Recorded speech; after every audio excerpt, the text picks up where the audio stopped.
So that n is a prime number,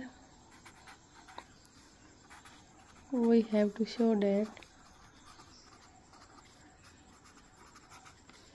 of integer n is a maximal ideal. हम contrary suppose करते हैं कि n maximal ideal नहीं है बल्कि कोई और आइडियल m है वो मैक्सिमल आइडियल है. On contrary suppose that m is a maximal ideal.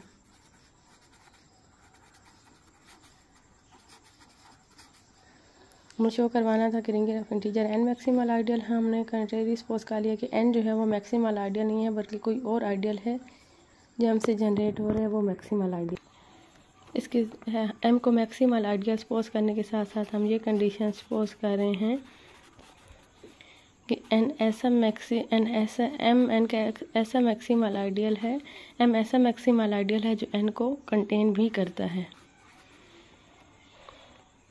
अगर n जो है वो m में कंटेन कर रहा है तो इसका क्या मतलब है, जो m जो है वो n से लेस है और m क्या कर रहा है, n को डिवाइड कर रहा है.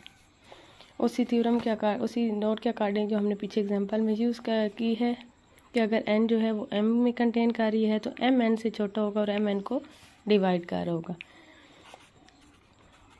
m n को डिवाइड कर रहा है और हमने सपोज किया हुआ है कि n प्राइम नंबर है. तो प्राइम नंबर के दो ही फैक्टर्स हो सकते हैं, या 1 या फिर वो n खुद. But n is a prime number,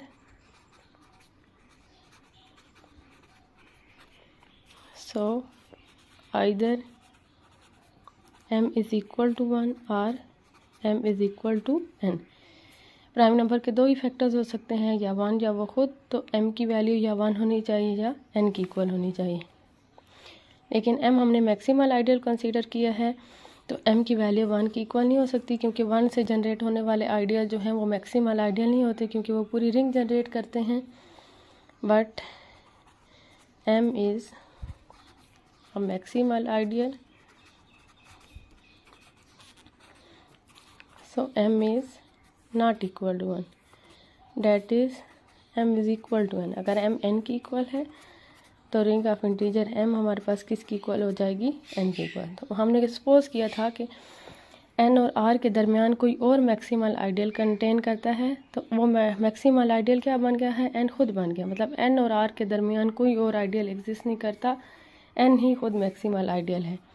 जैसे that is ring of integer n is maximal ideal.